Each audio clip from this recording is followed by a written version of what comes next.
2021년 한 해는 하나님을 가까이 하는 한 해 되셔서 세상은 알지 못하는 하늘의 기쁨과 평화가 함께 하시기를 주님의 이름으로 간절히 축원합니다. 벌써 다니엘 세일의 첫 번째 세일회가 지나는 일곱째 날입니다. 여러분, 어제 설교하면서 제가 안목이 없으니까 아주 좋은 가방을 받았음에도 불구하고 알지 못하고 쓰지 못하고 시간을 허송하고 감사를 못 느꼈다라고 얘기를 했잖아요. 근데 여러분, 안목이 없으니까 그게 얼마나 귀한 것인 줄도 모르고 그 가방을 준 사람도 잊어버렸다. 근데 어제 찾았습니다. 목사님, 제가 드렸습니다. 제가 영지교회를 사임하고 수원으로 갈 때 제가 이제 마지막 작별을 하면서 이별 선물로 우리 은경숙 권사님이 주셨던 선물이었다. 깜짝 놀라셨대요. 어이구, 내가 준 것도 그렇게 좋은 거였구나 이렇게.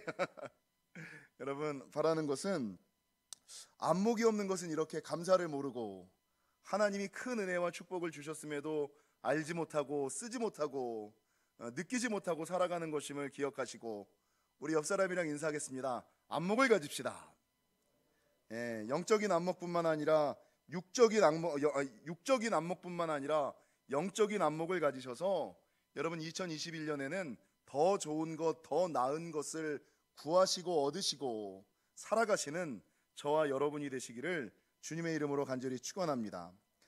여러분, 오늘 본문은 예수님께서 이스라엘 사회에 알려지기 시작하시면서 수많은 사람들의 예수님에 대한 시선과 평가, 그리고 오해와 모함을 그린 장면입니다. 여러분, 1절에서 9절까지 보면 예수님의 형제들조차도 예수님이 메시아라는 것을 믿지 못하였어요. 그래서 여러분, 이 예수님의 형제들까지도 예수님에게, 아니 당신이 진짜라면, 당신이 진짜 메시아라면 이 좁은 갈릴리 땅에서 살지 말고 저 유대 땅 가서 해라. 이게 뭐예요? 아이, 너는 가짜라는 거죠. 야, 이 조그만 동네에서 살면서 네가 무슨 큰 사람이냐. 여러분, 1절에서부터 9절까지는 예수님의 형제들조차도 예수님을 인정하지 못하고 믿지 못하는 장면이 기록되어 있고, 여러분 10절에서 13절에 보니까 여러분 예수님을 따르는 무리들의 예수님에 대한 평가가 기록되어 있는데, 여러분 무리 중에서 어떤 사람은 예수님을 좋은 사람이라고 하고 어떤 사람은 예수님을 사람들을 미혹시키는 나쁜 사람이다. 그러니까 평가가 다른 거예요. 가족들도 예수님에 대해서 평가가 다르고 예수님을 따라다니는 무리들도 어떤 사람은 그가 좋은 사람이다, 어떤 사람은 그가 사람을 미혹시키는 사람이다. 이걸 요즘 말로 뭐라 그래요? 아이, 사기꾼이야, 사기꾼. 야, 사기꾼이야, 사기꾼. 여러분, 이렇게 평가하는 것을 볼 수 있습니다. 여러분 14절에서 24절에는 유대인들의 예수님에 대한 평가가 나오거든요. 여러분, 유대인들이 예수님을 바라보면서 야, 저 학문 없는 사람이 어떻게 이렇게 위대한 교훈을 이야기할 수 있느냐라고 이야기하는 장면이 기록되어 있는데, 여러분 어떤 사람들은 예수님을 완전히 부정하고 무시하고, 또 어떤 사람들은 뭐라 그러느냐, 예수가 그렇게 큰 능력을 행하는 거, 위대한 교훈을 말하는 것은 귀신 들렸기 때문이야. 야, 귀신이 씌어서 그래. 예수님을 향하여 유대인들이 이렇게 평가하는 장면이 나옵니다. 25절에서 36절은 예수님이 어디에서 왔는지를 알기에 예수님을 부정하는 사람들, 근데 예수님이 보이신 기적을 보면서 예수님을 인정하는 사람들, 예수님을 부정하는 사람들과 예수님을 인정하는 사람들의 모습이 나오고, 37절에서 44절에는 어떤 사람들은 예수님을 보면서 예수님을 선지자라고 이야기하는 사람이 있는가 하면, 어떤 사람은 예수님을 그리스도라고 이야기하는 사람이 있는가 하면, 어떤 사람은 예수님이 아무것도 아니라고 이야기하는. 그래서 여러분, 맨 마지막 45절에서 52절은 뭐라고 증거하고 있냐면, 이런 예수님에 대한 시선과 판단이 끊임없이 오해와 모함이 끊임없이 논쟁거리가 되었다. 이거를 보여주고 있는 장면. 예수님이 오병이어의 기적을 행하시면서 유대 사회에서 여러분 앞에 나오니까 수많은 사람들의 예수님에 대한 판단과 시선, 그리고 오해와 모함을 그리고 있는 장면이 요한복음 7장이라는 거죠. 그러나 그럼에도 불구하고 요한복음 7장이 우리에게 말하고자 하는 바가 무엇일까? 요한복음 7장을 통하여 하나님이 우리에게 말씀하시는 것은 세상의 평가가, 세상의 판단이, 세상의 시선이 뭐라고 그럴지라도, 여러분 오늘 본문 7장 37절과 38절 보세요. 명절 끝날 곧 큰 날에 예수께서 서서 외쳐 이르시기를 누구든지 목마르거든 내게로 와서 마시라. 나를 믿는 자는 성경의 이름과 같이 그 배에서 생수의 강이 흘러나올 것이다. 세상 사람들이 나를 뭐라고 하든지 간에, 세상 사람들이 나를 뭐라고 욕하든지 간에 니네 그런 소리에 귀 기울이지 말고 나를 믿기만 하면, 나를 따르기만 하면, 나와 온전히 가까이 하기만 하면 그 배에서 생수의 강이 흘러나올 것이다. 여러분, 당시의 사람들은 예수님을 보면서 요한복음 7장 전체를 통하여서 어떤 사람은 예수님이 진짜라고 얘기하고, 어떤 사람은 예수님이 가짜라고 이야기하고, 어떤 사람은 예수님이 좋은 사람이라고 이야기하고, 어떤 사람은 예수님이 나쁜 사람이라고 이야기하고, 어떤 사람은 예수님이 선지자라고 이야기하고, 어떤 사람은 예수님이 그리스도라고 이야기하고, 어떤 사람은 예수님을 귀신 들린 자라고 이야기하고, 어떤 사람은 예수님을 사기꾼이라고 이야기하고, 어떤 사람은 예수님을 메시아라고 이야기하고, 서로 자기 생각과 자기 판단, 자기의 이해의 틀 안에서 예수님을 판단하고 바라보고, 여러분, 그렇게 살아가는 수많은 시선들과 판단들과 오해들과 모함들이 있다는 거예요. 근데 그런 세상의 모든 소리를 들으면 사람의 마음이 어때요? 무엇이 옳은지 무엇이 맞는지를 모르니까 휘둘리고 흔들리고, 계속 가야 되는지 가지 말아야지 되는지 휘둘리고 흔들리는 사람, 신앙을 가지고 있다라는 것이죠. 그러니까 주님께서 뭐라 그러느냐? 야, 세상 사람들이 뭐라고 하든지 간에 그런 소리에 귀 기울이지 말고 무수의 풀처럼 그냥 믿고 가자. 믿고 가면, 여전히 세상의 소리가 어떠하든지 간에 믿고 가면 그 안에서, 그 배에서 생수의 강이 흘러나올 것이다. 여러분, 믿고 굳건히 가는 자에게, 세상의 시선과 판단을 뛰어넘어 믿고 가는 자에게 하나님이 주시는 축복이 무엇이냐? 그 배에서 생수의 강이 흘러넘친다. 생수의 강이 흘러넘친다는 것이 뭐예요? 그 다음 장면에는 생수의 강이 성령을 이야기한다. 여러분, 믿고 세상 소리에 휘둘리지 말고 그냥 믿고 가면 성령이 내 안에 오셔서, 성령이 오셔서 이 안에서 생수의 강이 흘러넘치리라. 성령으로 말미암는 은혜와 축복이 함께하는 삶을 살 것이다. 특별히 오늘 이 요한복음 7장에서 성령님을 생수의 강이라고 이야기하고, 생수의 강이 물과 관련된 거잖아요. 여러분, 이게 요즘 시대를 살고 있는 우리들에게 너무나 주시는 말씀, 2020년이 다가오기 2019년에 2018년에 하나님께서 영지교회에게 주셨던 약속의 말씀, 축복의 말씀이 뭐예요? 예레미야 17장을 통하여 너희가 어떤 상황이든지 간에, 어떤 환경이든지 간에 하나님 인정하고 의지하고 나아가면 사막의 떨기나무와 같은 삶을 살아가는 것이 아니라 물가에 심겨진 나무와 같은 삶을 살아갈 것이다. 예레미야 17장 8절은 뭐라고 증거하느냐? 그는 물가에 심어진 나무가 그 뿌리를 강변에 뻗치고 더위가 올지라도 두려워하지 아니하며, 더위가 올지라도, 코로나가 올지라도 두려워하지 아니하며, 불황이 올지라도 두려워하지 아니하며, 환란이 올지라도 두려워하지 아니하며, 그 잎이 청청하며 가무는 해에도 걱정이 없고, 가무는 해에도 걱정이 없고 결실이 그치지 아니함이로라. 가무는 해에도 걱정이 없고 결실이 그치지 아니하는 축복이 뭐예요? 여러분, 물가에 심겨진 나무의 은혜, 물된 동산의 축복, 물이 끊어지지 않는 역사를 하나님께서 허락하여 주셔서 힘들고 어려운 시대에 여전히 잘 되고, 꾸준히 잘 되고, 끝까지 잘 되고, 오히려 잘 되고, 도리어 잘 되고, 아멘이시죠?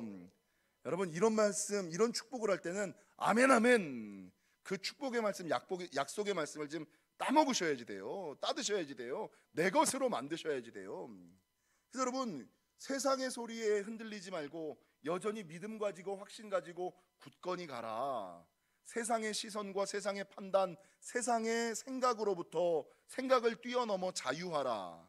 이게 요한복음 7장이 우리에게 주시는 아주 중요한 영적인 교훈이라는 거죠. 여러분, 말씀을 묵상하면서 이 요한복음 7장에 나오는 상황이 코로나 시대를 살고 있는 우리 그리스도인들의 상황과 유사하고 비슷하다라는 생각을 좀 하게 되었습니다. 요즘 세상에 많은 사람들이, 물론 미디어를 이용한 사단의 계략이라는 것은 분명하지만, 그럼에도 불구하고 교회를 어떻게 이해해요? 교회를 코로나 전염의 온상과 주범이라고. 교회를 코로나 오염의 코로나 전염의 주범과 온상이라고 사람들이 인식하고 있잖아요. 이 정말 이해되지 않는 거. 여러분, 우리가 교회를 나오면 얼마나 나와요, 그죠? 나는 다른 교회가 잘 이해가 안 가. 일주일에 한 번, 여러분 1시간, 우리 교회는 1시간 10분 성전에 나와서 모든 방역과 거리두기를 다 하고, 여러분 모든 사람이 앞만 보고 예배하는데, 뭐 마주 보고 예배하는 것도 아니고 앞만 보고 예배하는데, 근데 코로나가 걸린다고? 이게 말이 되나? 뭐 누군가 얘기처럼 아니 이렇게 잘하는 교회에서 코로나가 나오면 지하철에 수많은 사람들은 어떻게 되는 거야? 따닥따닥 붙어서 가는 그 사람들은 왜 TV에 한 번이 안 나오는 거예요?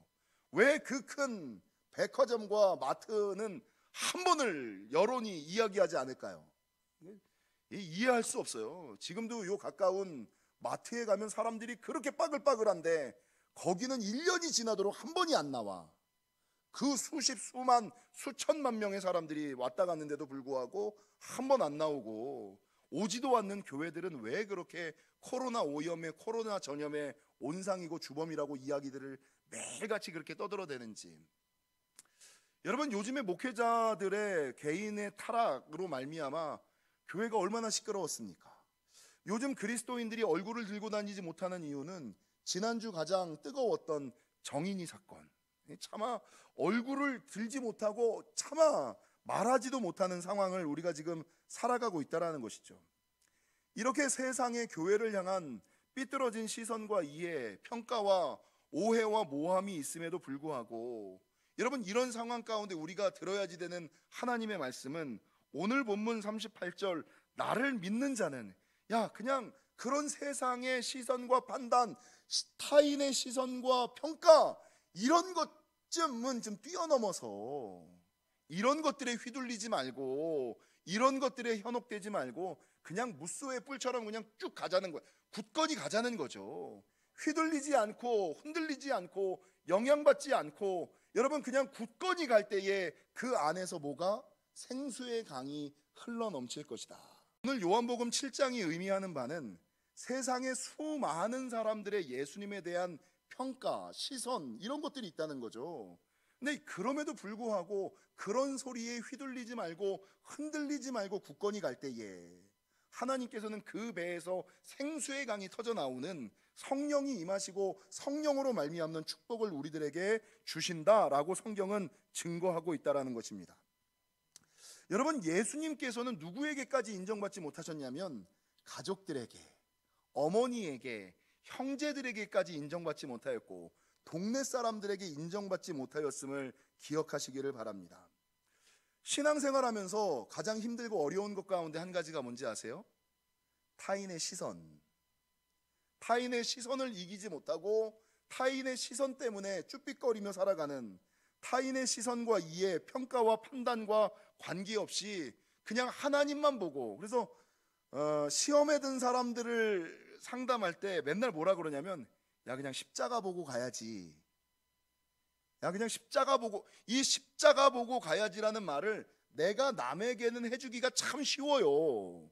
근데 그 상황이 되면, 그 환경이 되면 여러분, 십자가 보고 주님 보고 하나님만 바라보며 살아가기보다는 이 하나님과 십자가가 눈에 보이는 것이 아니라 무엇이 눈에 밟혀요?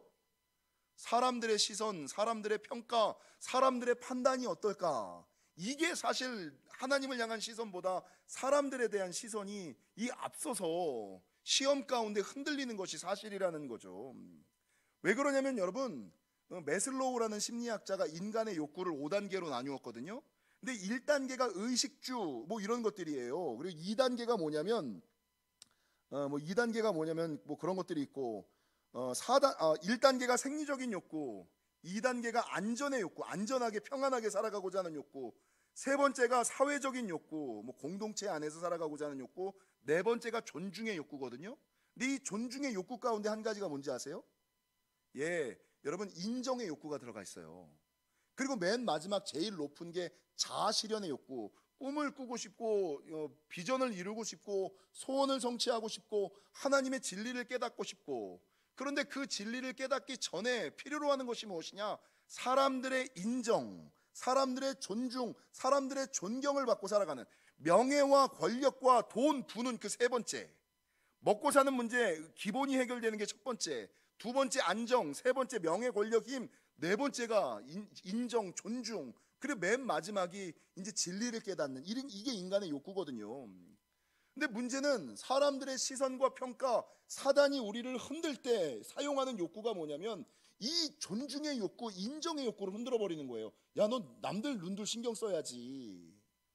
야, 세상의 소리에 귀 기울여야지. 하나님의 음성만 듣고 하나님만 바라보며 살아가야 되는데, 하나님만 보이고 하나님의 음성만 들리는 것이 아니라, 긍정적인 소리만 들리는 것이 아니라 사람들의 소리가, 부정의 소리가 들리니까 그때부터 이것들이 흔들리는 거예요. 여러분, 왜 우리가 이런 사람들의 시선과 평가로부터 자유하지 못할까? 왜 흔들리고 살아갈까? 제가 묵상한 것은 네 가지 이유가 있다. 사람들의 시선과 평가, 오해와 모함으로부터 자유하지 못하는 이유가 네 가지가 있는데, 첫 번째는 믿음과 확신이 없는 거예요. 내가 잘 가고 있나? 내가 바르게 가고 있나? 라는 거에 대한 확신이 없을 때, 내가 걸어가는 길에 대한 확신이 없을 때. 두 번째는 여러분, 기준이 잘못되어서. 그러니까 사람들의 평가와 하나님의 평가, 성경에 보면은요, 저희가 요 21일 하기 전에 열왕기상하, 역대상하, 수많은 유대와 북왕국 이스라엘의 왕들에 대해 살펴보았잖아요. 근데 이 왕들을 이야기할 때 세상 사람들의 평가와 하나님의 평가가 달랐거든요. 그러면 하나님의 평가를 우리가 들어야지 되는데, 여러분, 나도 알지 못하게 내가 하나님의 평가의 기준으로 세상과 상황을 보는 것이 아니라 사람들의 평가에 더 익숙한 거예요. 그러니까 기준이 잘못, 하나님의 눈으로 봐야 되는데 인간의 눈으로 보았기 때문에. 세 번째가 개인이 가지고 있는 기질 때문에. 네 번째가 과거의 상처 때문에. 이게 이제 여러분, 사람들의 시선과 판단으로부터 자유하지 못하다는 거죠. 그래서 사실은 중간에 예화가 많이 있습니다만, 내가 과연 타인의 시선으로부터 자유할까? 타인의 평가에서부터 자유한 사람이냐, 남 신경을 많이 쓰고 살아가는 사람이냐를 판가름하는 재밌는 방법이 한 가지가 있대요. 뭔지 아세요? 예, 여러분, 영어 대문자 이자 아시죠? 이자. 영어 대문자 이자를 쓰시는데 자기의 이마에다가 영어 대문자 이자를 쓰시는 거예요. 한번 써보실래요? 앞에다 쓰지 마시고 자기 이마에다가 대문자 이자, 아시죠? 이자.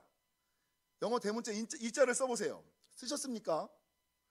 영어 대문자 이자를 썼는데 이 이자가 내가 보기에 그러니까 내가 보기에 이렇게 쓰여져 있는 이자인지, 남이 보기에 바르게 쓰여져 있는 이자인지, 어떻게 쓰여져 있어요? 어떻게 쓰셨어요? 내가 보기에 맞는 이자예요? 남이 보기에 맞는 이자예요? 저는 남이 보기에 맞는 이자예요. 저는 쓸 때 이렇게 써요. 그러니까 내가 볼 때는 뒤집어져 있는 이자, 근데 남이 보기에는 맞는 이자. 재밌는 것은요, 반지가 있잖아요. 반지. 이게 이제 저희 교회 반지예요. 저희 교회 로고 십자가가 그려져 있는 반지예요. 근데 반지를 끼실 때 여러분 어떻게 끼세요? 내가 보기에 십자가가 좋은 모양, 이렇게 보기에 십자가 모양이 좋은 대로 있는지, 아니면 상대방이 보기에 십자가가 좋은 모양으로 보이는지 어떻게 끼세요?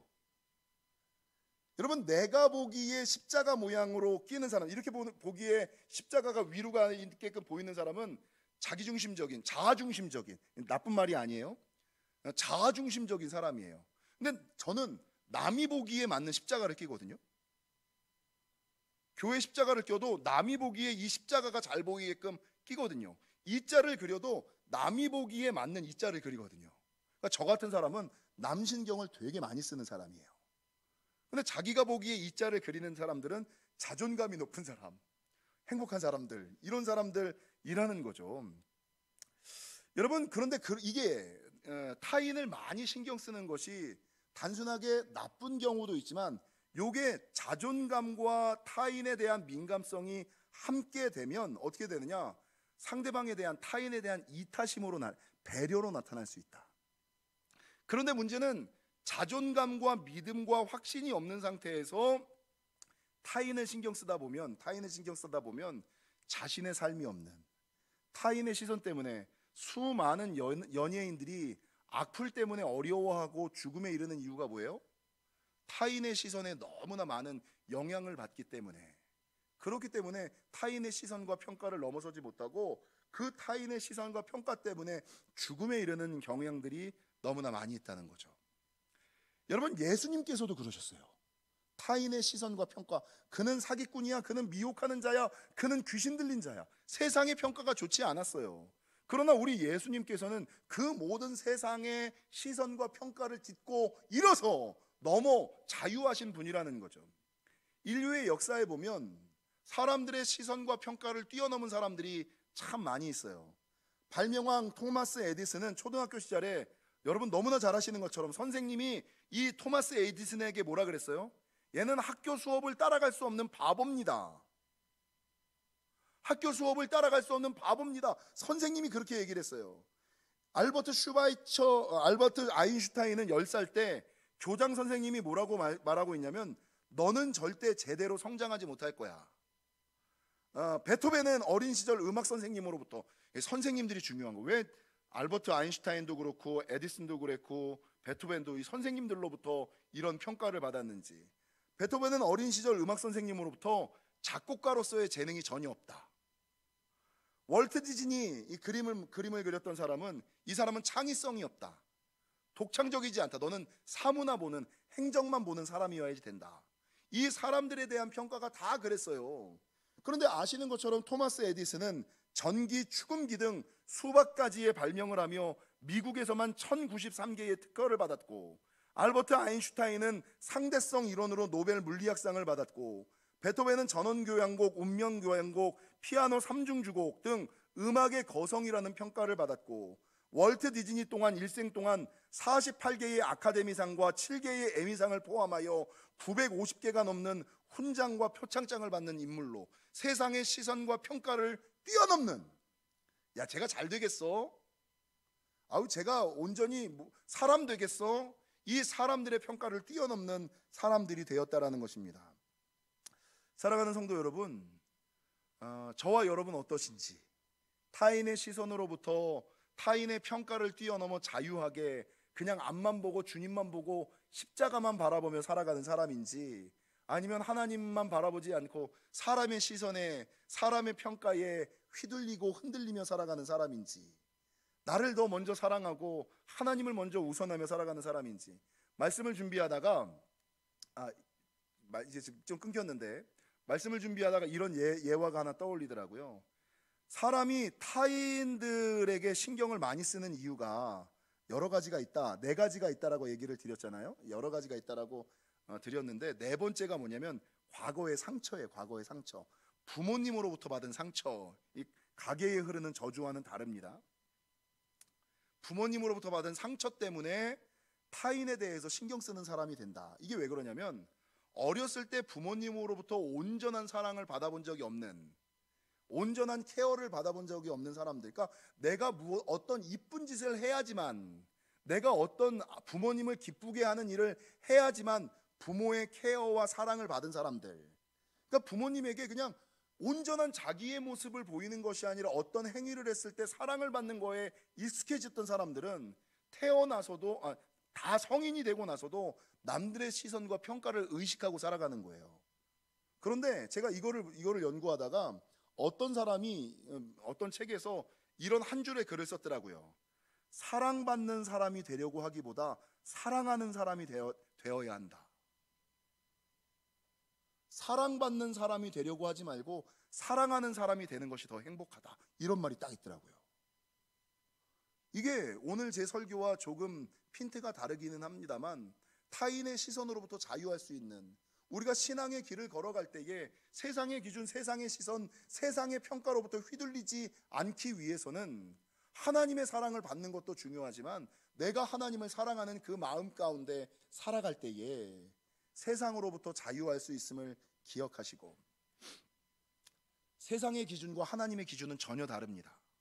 세상의 눈과 하나님의 눈은 전혀 다릅니다. 성경에 보면 어떤 부자가 성전에 많은 헌금을 하고 어떤 가난한 과부가 두 렙돈을 하잖아요.